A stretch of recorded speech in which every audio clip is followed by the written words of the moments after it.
अस्सलाम वालेकुम। डॉक्टर मोहसिन रसूल एक नई वीडियो के साथ आपकी खिदमत में हाजिर हैं। मैं आपको सबसे पहले एक वाक़या सुनाता चलूँ। आज से तकरीबन 1 साल पहले की बात है कि मेरा एक क्लास फ़ेलो था, मेरा एफएस क्लास फ़ेलो इंटर का।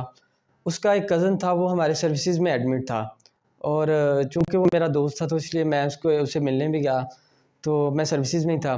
तो वो जो मेरे दोस्त का जो कज़न था, उसकी उम्र थी तकरीबन 18 से 21 साल, उसके 18 से 20 साल उसकी उम्र थी।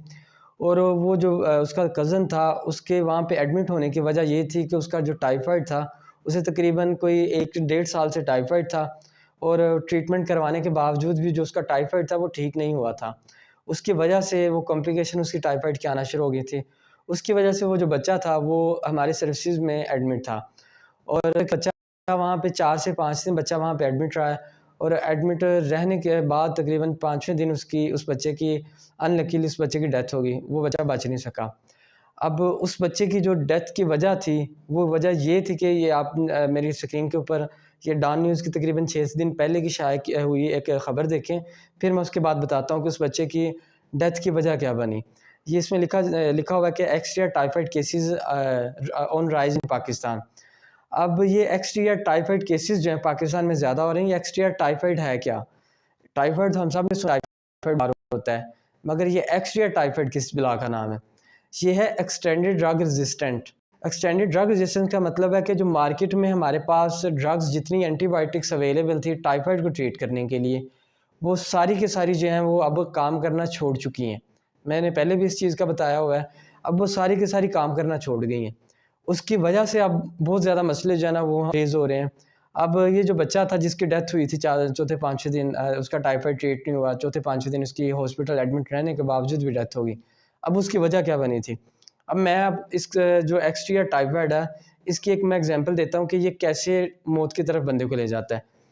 अब ये जो होता है कि जब टाइफाइड ट्रीट नहीं होता, अब फॉर एग्ज़ाम्पल उस बच्चे का था जिससे तकरीबन डेढ़ साल से टाइफाइड था। टाइफाइड ट्रीट ना हुआ, अगर फॉर एग्ज़ाम्पल आपकी जो एंटीबायोटिक्स हैं वो काम नहीं कर रही एंड तो अब जो टाइफाइड है, अब टाइफाइड ट्रीट ना होने की वजह से जो बैक्टीरिया हैं वो हमारे इंटेस्टाइन हमारी आंतों के अंदर रह रहे होते हैं। अब वो जो बैक्टीरिया होंगे वो करेंगे क्या, अगर ट्रीटमेंट नहीं हो रहा तो वो वहाँ पे कुछ अरसे के बाद वहाँ पे ज़ख्म कर देते हैं। अब जब ज़ख्म हो जाते हैं हम उसे कहते हैं इंटेस्टाइनल अल्सर्स। आपने अल्सर का पहले भी नाम सुना होगा।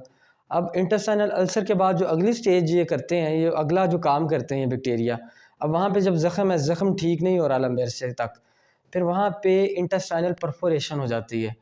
इंटेस्टाइन जो होती हैं उनके अंदर सुराख होना शुरू हो जाते हैं। अब जब इंटेस्टाइनल परफोरेशन होती हैं, परफोरेशन के बाद ये होता है कि फिर हमारा जो हम जो खा पी रहे होते हैं या जो हमारी आंतों इंटेस्टाइन के अंदर पहले ही बैक्टीरिया जो नॉर्मल होते हैं वो रह रहे होते हैं, वो सारे के सारे उस सुराखों से निकलते हैं बाहर और जाके हमारे पेट के अंदर, जहाँ पे हमारी एब्डोमेन के अंदर आंतें पड़ी हुई हैं इंटेस्टाइन, वहाँ पे इन्फेक्शन करते हैं, जिसे हम कहते हैं अपनी मेडिकल टर्म में हम पेरिटोनाइटिस कहते हैं। अब इस पेरिटोनाइटिस के बाद ये होता है कि अगर पेरिटोनाइटिस जो है ना वो तकरीबन जल्दी, अगर 72 आवर्स के अंदर अगर वो पेरिटोनाइटिस डायग्नोज नहीं होता, आपसे नहीं पकड़ा जाता, तो उसके बाद जो होता है कि वो पेशेंट जो होता है वो शॉक में चला जाता है और शॉक में जाने के बाद फिर उसका कह लें कि उसको बचाना जो है ना वो तकरीबन नामुमकिन होता है, अगर वो आप डायग्नोस नहीं कर पाए कि इस बच्चे को पेरिटोनाइटिस की वजह से इसको परफोरेशन के बाद पेरिटोनाइटिस हो चुका है।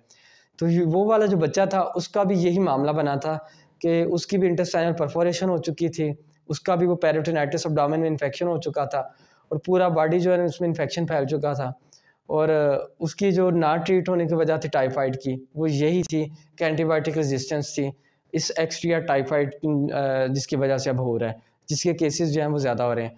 तो ये वीडियो देखने के बाद मैं उम्मीद करता हूँ कि आप अब कोशिश करेंगे कि मैंने जो एंटीबायोटिक रेजिस्टेंस की एक वीडियो बनाई थी वो क्यों बनाई थी और उसकी क्या अहमियत थी, और आप कोशिश करेंगे कि हम इस चीज़ की तरफ कंट्रीब्यूट जिस तरह इस चीज़ को रोकने के लिए कर सकते हैं वो करें, और उसका भी हल मैंने कैसे कंट्रीब्यूट करना है वो भी मैंने उस वीडियो में बताया था। तो उम्मीद करता हूँ कि आपको इस वीडियो से थोड़ा-सा फ़ायदा, कुछ तो फ़ायदा हुआ होगा। अगर आपको इस वीडियो से फ़ायदा हुआ है तो मेरे इस फेसबुक पेज को फ़ॉलो करें और मेरे यूट्यूब चैनल को सब्सक्राइब करें। मिलते हैं एक अगली वीडियो में, तब तक अल्लाह हाफ़िज़।